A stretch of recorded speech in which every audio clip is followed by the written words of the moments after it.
Hello mga kaludes, magandang araw po sa inyong lahat. Welcome back sa ating YouTube channel.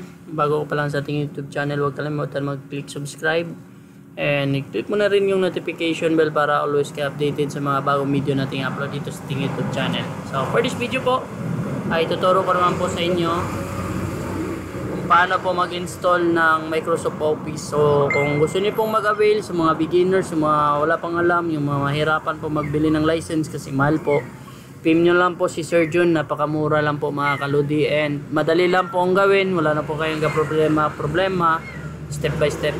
So ito na po yung video ko, panoorin nyo na lang po ito para sundan nyo lang. Okay, so nandito na yung file ko mga kaludi. So ilipat ko na lang to sa sa ibang folder. So dito na lang sa desktop. Okay. Sa desktop, paste na lang natin dito. Tapos nandiyan na yung file, ito yung kailangan natin. Tapos right click lang natin, tapos extract here. So magiging folder na po yan ito. Okay, so madali lang po yan mga kaludi. Buksan lang po natin yan.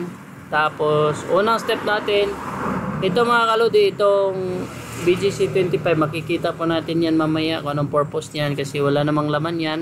Yan o, walang laman. Ay, meron na palang laman to. Wait lang. Delete ko muna ito mga kaludi para alam po ninyo. Yan. So, open na natin tong Office. Yan, Office. Tapos, click natin yes. Tapos, check na lang po. Click here to accept.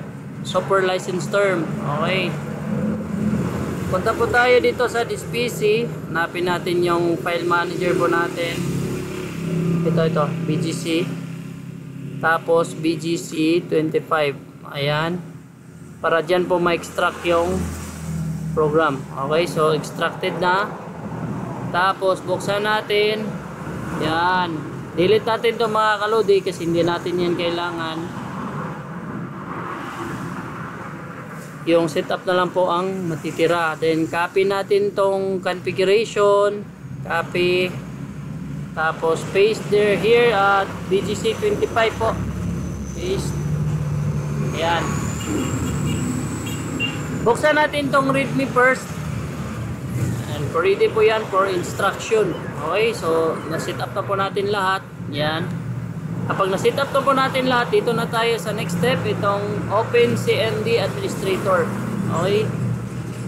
Run as Administrator CMD. CMD. Okay. So, run as Administrator. Yan, yes. Kailangan po ito na may internet mga kalodi So, type CD. CD po, tapos space, tapos dito tayo sa file dito BGC25, right click, tapos copy address, tapos right click and ayan po, enter. Tapos ganyan po, kapag ganyan na po yung lumabas, baka malilito kayo dito guys ito sa pangalawa tayong step, copy lang natin tong setup exe. Nakahirap-hirap to guys, napakamura lang, sulit yung ni Sir Jun. Right click natin, tapos copy, tapos balik tayo dito sa CMD, right click, tapos enter. Ay, nag-open na pala. So kailangan po ng may internet yan mga kaludi. Yan po, nagbukas na po. Hintayin lang po natin mga kaludi.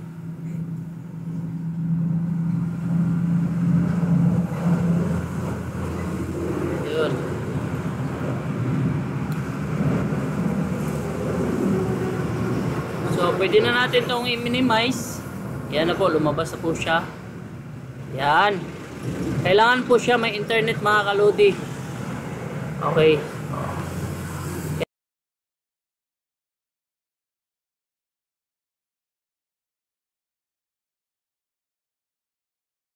Yan po.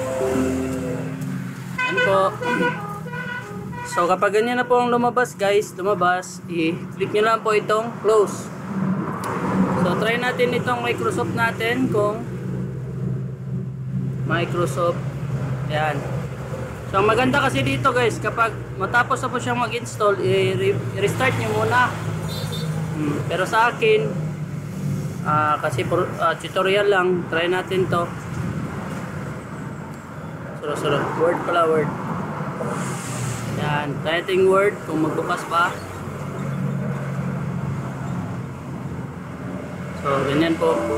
Itong error sa akin guys, sa akin to, hindi to kasali dito sa ano talaga.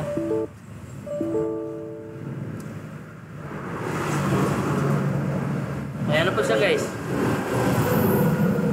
Sana po guys ay nakatulong po itong video ko po. So kung saan man maabot ito, kung gusto niyo pong mag-avail, PM nyo lang po si Sir John. Madali lang po siyang kausap mga kaludi. Maraming salamat po. Stay tuned and God bless po sa inyo. Sana po mga kaludi ay makatulong itong tutorial na to. God bless!